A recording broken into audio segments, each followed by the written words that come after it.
नमस्कार श्रोते हो, तुमचं मनःपूर्वक स्वागत आहे रीडिंग क्लब या आपल्या यूट्यूब चॅनलवर, जिथे शब्द होतात प्रेरणादायी आणि कथा घडवतात जीवनाची दिशा. या व्हिडिओमध्ये आपण वाचणार आहोत मन में है विश्वास या विश्वास नांगरे पाटील यांच्या प्रेरणादायी पुस्तकातील संयुक्त मोहीम हा जबरदस्त आणि स्फूर्तिदायक पाठ. ही कथा आपल्याला सहकार्य, समर्पण आणि नेतृत्वाचे महत्त्व शिकवते. जर तुम्हाला आत्मविश्वास, मेहनत आणि ध्येयावर दृढ राहण्याची प्रेरणा हवी असेल, तर हा पाठ नक्की ऐका आणि चॅनलला लाईक, शेअर आणि सबस्क्राईब करा. चला तर मग ऐकूया संयुक्त मोहीम. खरं तर ज्यावेळी BA ला प्रवेश घेतला त्यावेळी आर्ट्समध्ये पदवी घेतल्यानंतर IAS होणं सोपं आहे असा एक गैरसमजाचं सूत्र डोक्यात घट्ट बसलं होतं. पण जशी या परीक्षेची माहिती येऊ लागली तशी वस्तुस्थिती लक्षात येऊ लागली. UPSCच्या अंतिम यादीत विज्ञान शाखेतील मुलं, विशेष करून इंजिनियर, डॉक्टर यांचं प्राबल्य होतं. ज्याचं इंग्रजी माध्यमात आणि खास करून CBSE पॅटर्नच्या शाळेत शिक्षण झालं आहे, त्यांना सामान्य अध्ययनाच्या तयारीला अधिक फायदा मिळायचा. एकूण यशस्वी उमेदवारांपैकी जवळजवळ 70% उमेदवार हे टेक्नोक्रॅट्स किंवा मेडिकल, ॲग्रिकल्चरल किंवा कायद्यासारख्या क्षेत्रात व्यावसायिक पदव्या घेतलेले असायचे. MPSCमध्ये तर ॲग्रिकल्चर व हॉर्टिकल्चर या 2 विषयांच्या गुणांच्या सूत्रामुळे ॲग्रोक्रॉस मंडळी एकहाती वर्चस्व निर्माण केलं होतं. UPSCमध्ये IITच्या एलिट वर्गानंही स्कोरिंग व टेक्निकल विषय घेऊन मक्तेदारी निर्माण केली होती. एकदा अभ्यासक्रम, प्रश्नपत्रिका, संदर्भ ग्रंथ व क्लासेसच्या नोट्स यांची जुळणी व आकलन झालं की मुळात चांगली अभ्यास बैठक असणारे मेडिकल इंजिनिअरिंगचे उमेदवार हे तुलनेनं अधिक संख्येने UPSCच्या मेरिट लिस्टमध्ये दिसायचे. IITचे उमेदवार गणित, भौतिकशास्त्रासारखे ऐच्छिक विषय घेऊन अफलातून स्कोअर करायचे किंवा सोपा वाटणारा पण स्कोरिंग असा मानव्य शाखेतला भूगोल, मानसशास्त्र किंवा मानववंशशास्त्र असा विषय निवडायचे. त्याच्यावर प्रभुत्व मिळवायचे आणि टॉपरच्या यादीत यायचे. UPSCना या टेक्नोक्रॅट्स ब्रेक लावण्यासाठी एक रामबाण उपाय शोधून काढला. निबंधाचा 200 गुणांचा नवीन पेपर सुरू केला. 3 तास बसून एकाच विषयावर विश्लेषणात्मक मांडणी करून निबंध लिहायचा होता. साधारणपणे 3000 ते 3500 शब्दांमध्ये हा निबंध लिहिणं अभिप्रेत होतं. आता इंजिनियर्सना सोंग आणून या पेपरमध्ये गुण मिळू शकणार नव्हते. त्यासाठी तर्कशुद्ध मांडणी, भाषा कौशल्य, विषयाचं ज्ञान व चांगलं हस्ताक्षर आवश्यक होतं. UPSCचा हा उपाय काही काळातच फोल ठरला. दिल्लीत असणारे व्यावसायिक क्लासेस हे सगळ्या रोगांचे रामबाण इलाज शोधून काढत असतात. हळूहळू मूळचा गाभा चांगला असल्यानं टेक्नोक्रॅट्सनी हा निबंधाचा पेपरही क्रॅक करायला सुरुवात केली होती.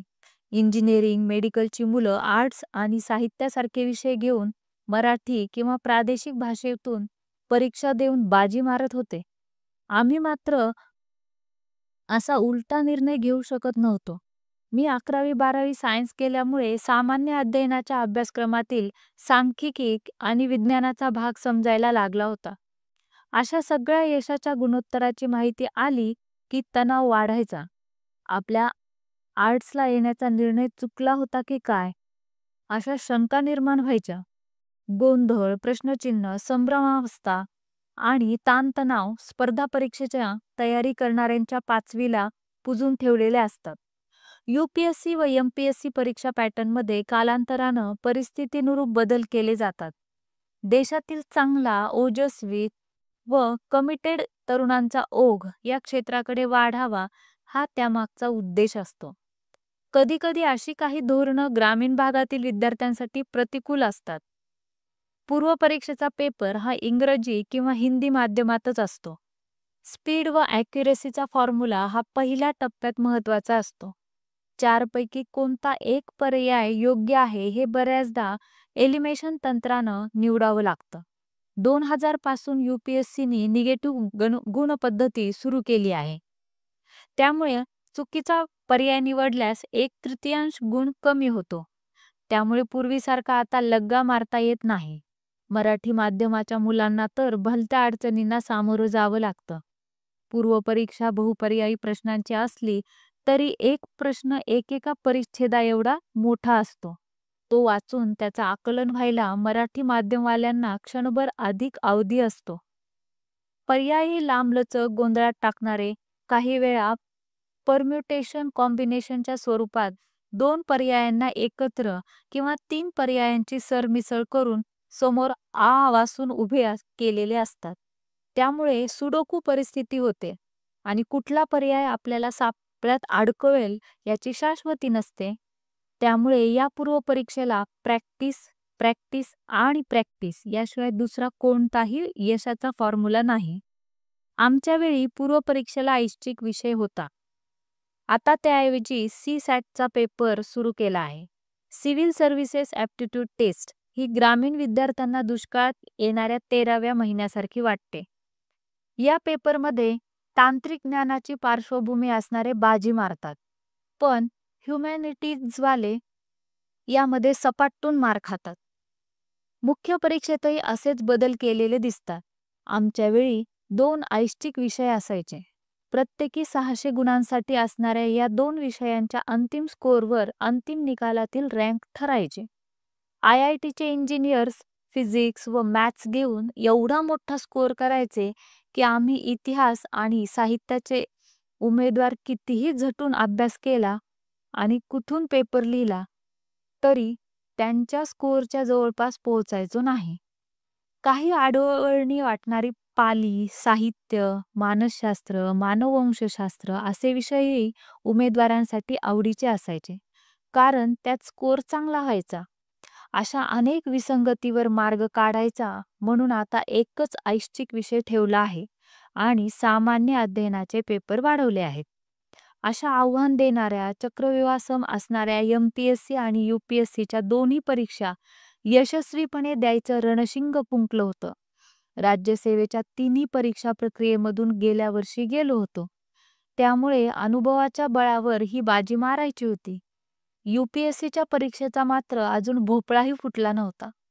डोळे उघडे ठेवून परिस्थितीचा वस्तुनिष्ठ विचार करून आव्हानाकडे पाहिलं तर ते अशक्य कोटीतलं वाटायचं.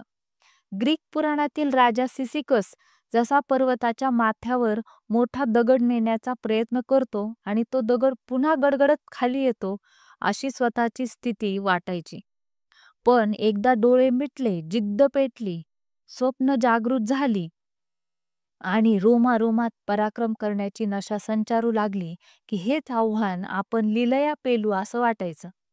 वाट जिकडे नेईल तिकडे मला जायचं नाही, तर मला जिकडे जायचं आहे ती वाट मी बनवीन.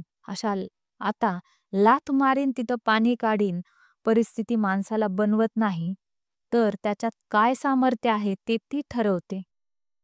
अवघ्या 15व्या वर्षी शंभू महादेवाच्या साक्षीनं शिवरायांनी कसं स्वप्न पाहिलं स्वराज्य स्थापनेचं, त्यांच्यासमोर तर अवनांचं आव्हान चोहोबाजूंनी होतं. स्वकीयांनीही त्यांच्यापुढे संकट निर्माण केली होती, पण कसे जिंकले त्यांनी गडकिल्ले.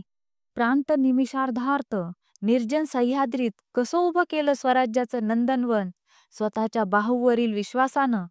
तो आला, त्यानं पाहिलं, त्यानं जिंकलं. त्यांचेच 8वावे रूप, त्यांचाच 8वावा प्रताप, त्यांचाच 8वावा साक्षेप आणि प्रेरणा घ्यावी त्यांच्या तेजस्वी आणि पराक्रमी चरित्रातून.